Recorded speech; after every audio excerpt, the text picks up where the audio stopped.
Hello guys, welcome to Crusader 377 ulit. Hulaan nyo na naman kung nasaan ako.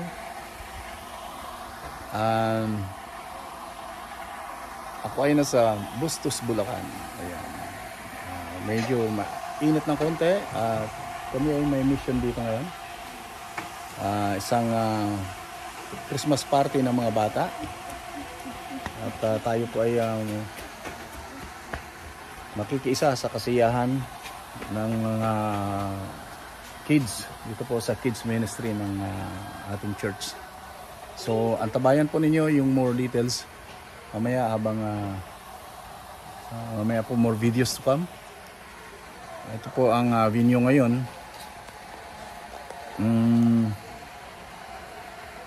Mamaya darating na yung mga bata, no? After lunch. Say hi ulit. Shout out. Shout out ka. Ha? Shout out.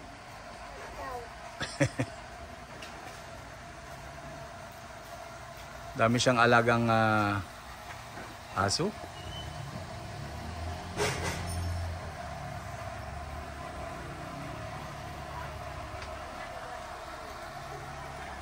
Yung isang apo ko ay nandun sa sasakyan.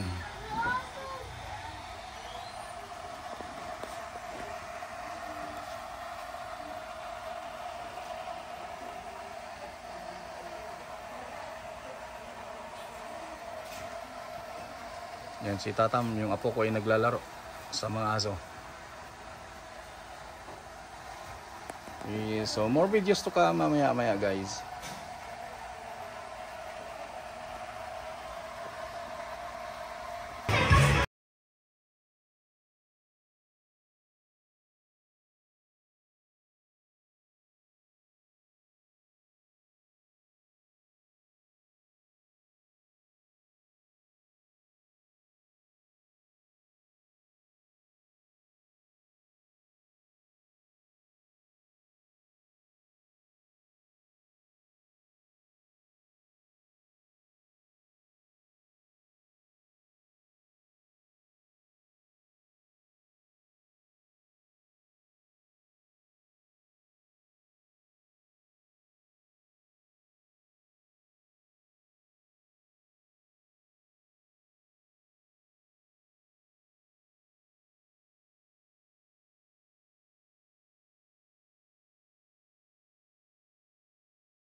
Araw-araw po nila akong pinagdadasal kasi lagi po akong lumalayas. Ako po ay isang manginginom, ako po ay nagsisigarilyo, at ako po ay may mga boyfriend. Siyempre, babae ako. So, during teenage days, lagi po akong wala. Lagi ako nasa barkada. Ganun po. So, naiintindihan ko yung mga magulang. Ako po ay 35 years old lamang. So, mga bata, makinig kayo ha. Para hindi nawa at sa biyaya ng Diyos ay hindi kayo dumaan sa daan na tinahak ko. So, ako po ay nagkaroon ng mga anak sa batang edad.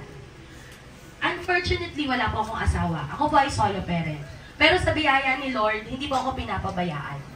Nangyari po ang lahat ng ito, 26 years old ako, nang makilala ko si Jesus as my Lord and Savior. So, tinanggap ko po siya bilang Panginoon ng aking buhay. Bakit ko po, paano po ako dumating doon sa point na tinanggap ko si Lord? Kasi po magulong-magulo yung buhay ko. Hindi ko na po maintindihan yung nangyayari sa akin. Yung mga nagiging boyfriend ko po, iniiwan ako.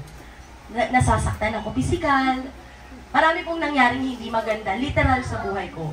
At dumating ako sa punto ng buhay ko na sabi ko, parang hindi na tama ito, lalo't may mga anak ako. So, ayoko na dumating yung panahon na yung mga anak ko magaya sa akin. So, sinabi ko sa sarili ko, kailangan kung ano ang ipapakita ko, yun ang mangyayari sa anak ko.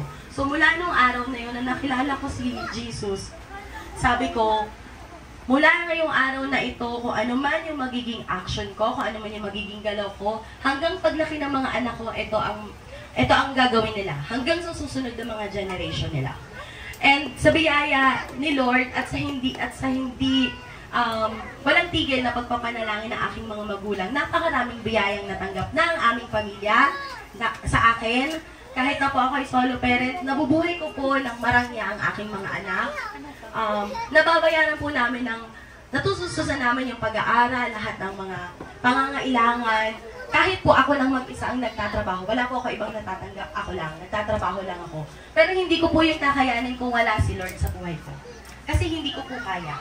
So sa mga magulang po, alam ko po mahirap ang buhay. Alam ko po na, lalo na sa panahon ngayon, mahal po ang bilihin, mataas ang bigas. At lahat po, syempre nag-aaral yung mga anak natin, mga pambaon. Ganon din mga bata.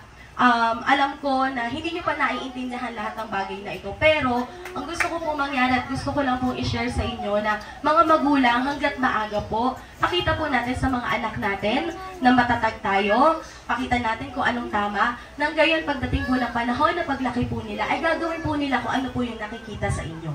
Kasi tandaan po ninyo, kayo yung magkakasama sa bahay.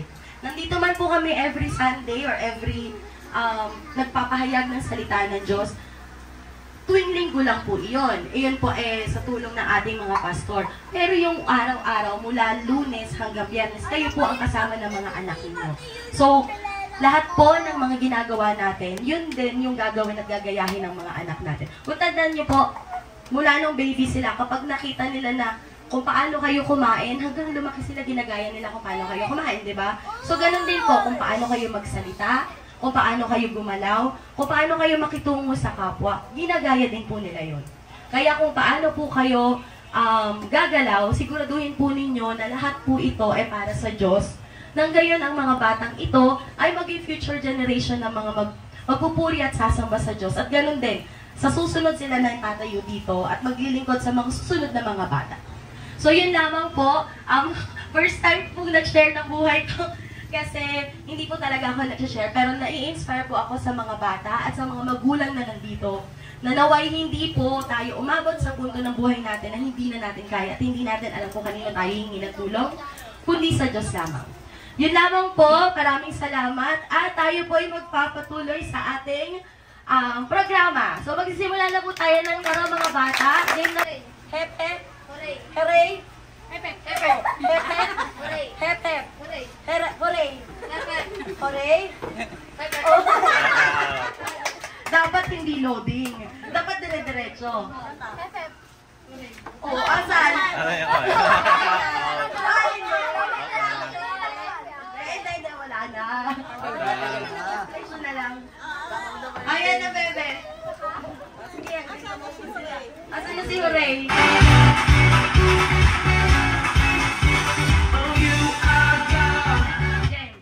Sige lang.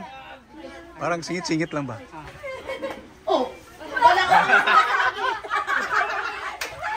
Sinasabi eh. Nag-decision ka. Game.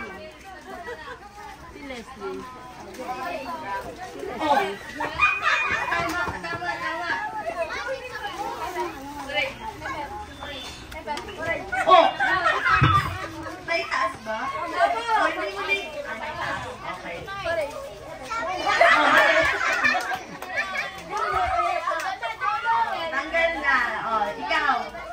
Aba, pagkatanggal pala mayroong regalo. Ang lahat as ilalaban natin dito sa ito, ha? Mas nauuna ka ba tumawag? Go! Correct.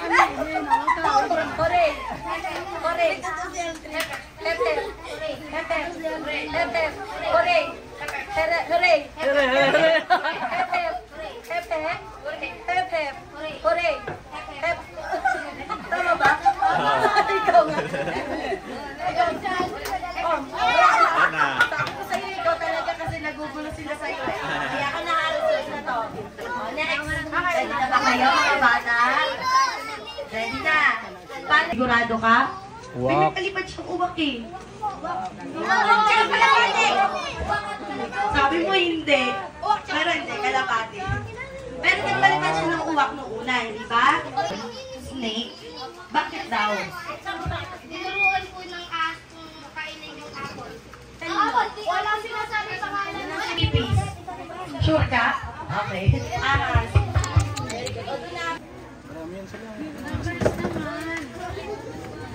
Gaano katagal o ilang araw tumagal ang baha nung panahon ni Noang sinungaling? Okay.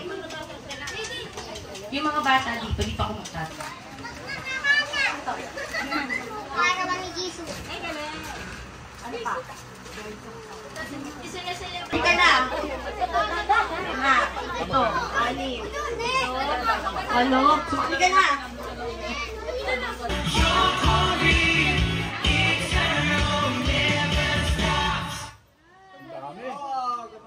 Lumalangan. Bantay ka dyan, ha? Ayan, bantay ka. Ano na? Game na to? Okay.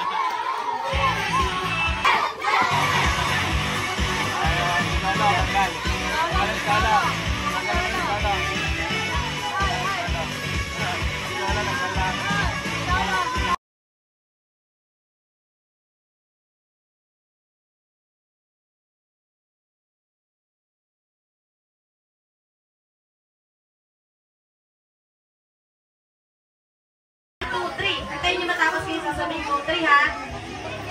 Okay. Question number 1. Kailangan pareho kayo sagot. Huwag magpupulungan, ha? Pag hindi nakasagot, first, unang makadalawang sagot.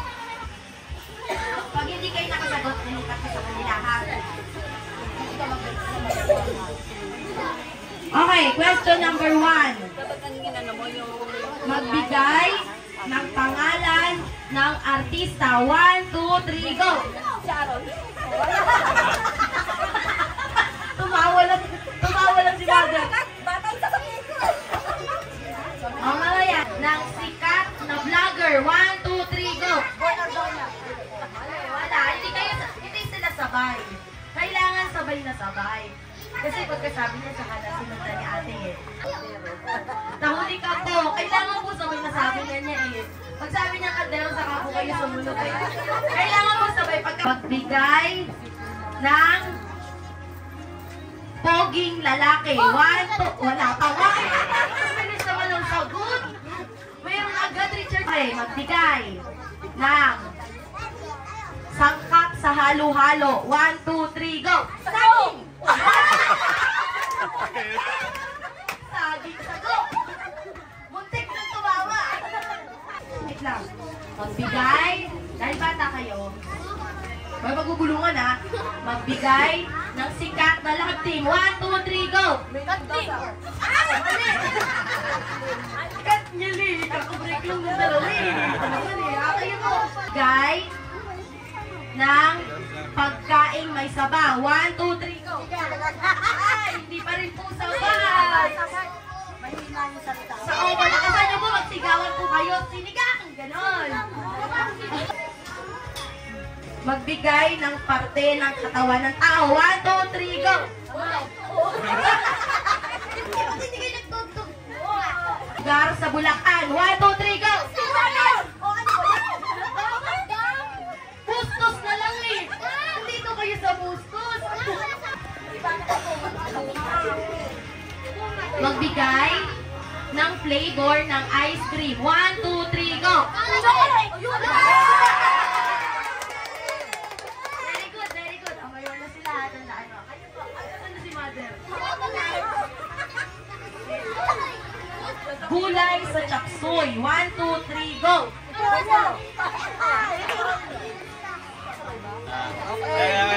Nagsabay daw. Nagsabay daw. Nagsabay. Tag-1-1 na. Tag-1-1. 1-1 na. 1-1 na. Tinapay sa bakery. 1, 2, 3, go!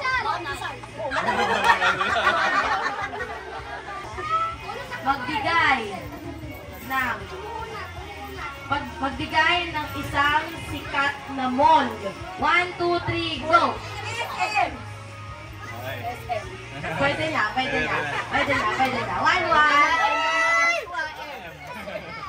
Isang karakter sa Bible. 1, 2, 3, go! Oo, Jesus lang eh. Wala, hindi pa rin. Ako sorry po. Magbigay ng bagay na kulay green. 1, 2, 3, go!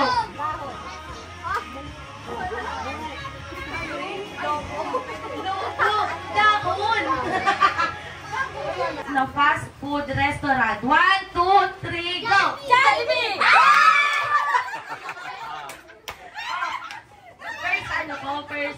First na manalo. So, sila po yung nanalo. Pero may natatanggap naman po kayo, ha? 20 pesos na coins. Coins! Ang bilis! Ang bilis, ha? O, pag tapos na, tama na, ha? Next! Bring me alcohol. Ang bilis! Yung bahay mo magugulo. Yung nakatira dito eh. Ang bilis oh. Ay, 5, 4, 3, 2, 1. Wala na. Okay, wala na. Next. Nawala. Wala na, tapos na. Walang Sana makita. binilisan nyo. Walang Next. makita sa bahay. Number 3. Bring me bagay na kulay pula.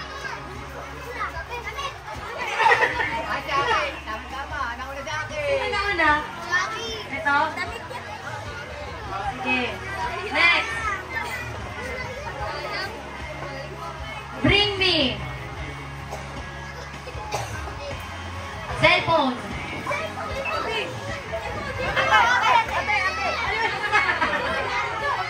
Ang daya! Ayun na! Ayun na! Ayun na! Hindi mo naman cellphone yun eh! Okay.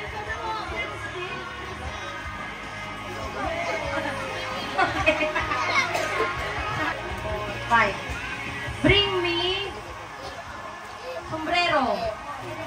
Sombrero.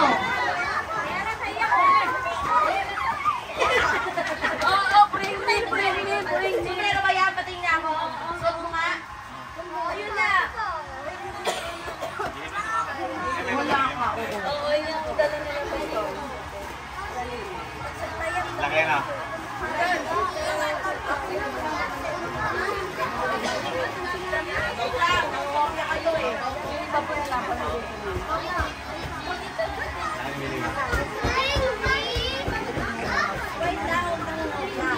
Bring me bag.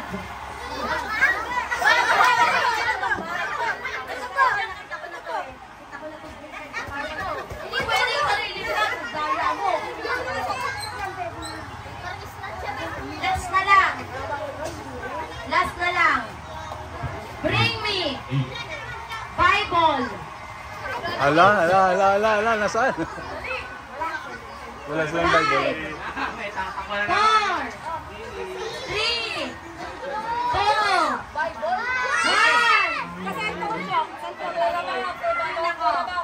Very good. Na yung version. Yan, very good. Very good yan. Kahit sa cellphone na Bible, okay yun. Last na lang. Bring me poging lalaki.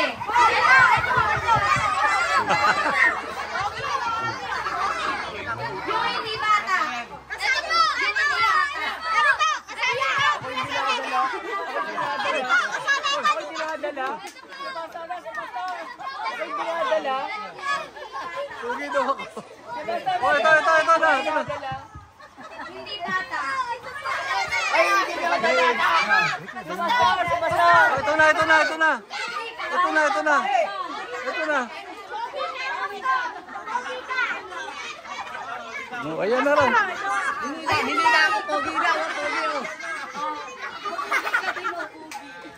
Ah, very good.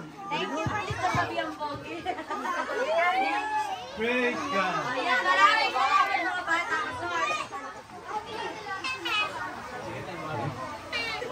Sino? Ano mo lang, yung para sa mga nanay.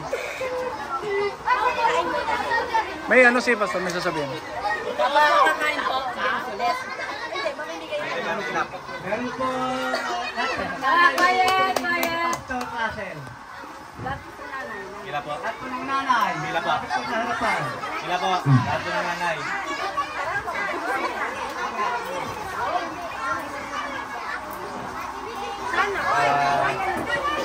Kila po lahat ng nanay. Lahat po ng nanay po sa harapan. Regalo po kami Pastor Russell. Russell.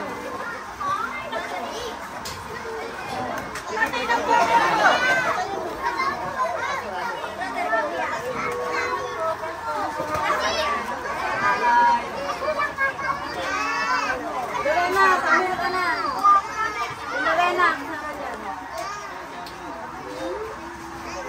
Si Lorena. Babawasan mo pa kung upilin si Lorena. Kay Lorena.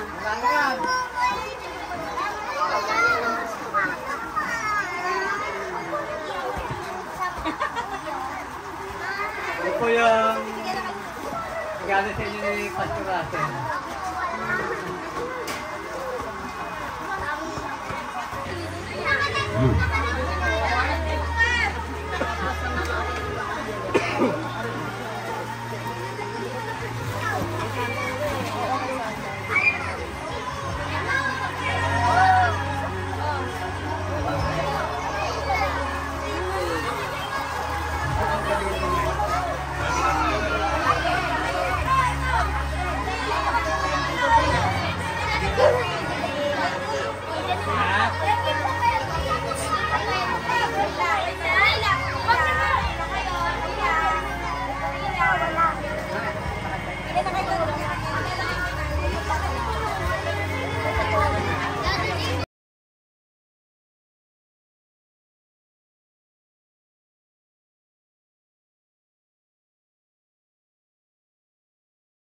Ako niya sa buhay na Pastor Erasmo Lord God at ang kanyang buong pamilya na dinako mo Panginoon Diyos sa lugar nito para sila po Lord God ay magbigay ng konting kasiyahan Lord God sa mga bata. At higit sa lahat Lord God, yung ikaw po ang nagbigay sa aming Ama ng kagalakan sa aming mga puso Panginoon Diyos. Lord God, muli Panginoon Diyos na sa aming harapan Lord God, yung mga biyaya mo na siya namin pagsasalo sa lugar Panginoon Diyos. Ikaw po Ama ang mapapulihan Panginoon Diyos. Lord God, nawa Lord God ay mabusog kami ito, magkaroon kami ng kalakasan Lord God sa mga biyaya mo ito Panginoon sa aming pagsasalo sa lugar. Ito po ang aming mga sawang panalangin Ama sa pangalan po ni Jesus. Amen. Kasayawan naman.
birthday, brother James, Jesse. Jesse. Di ba nga wala lang bigyan mo?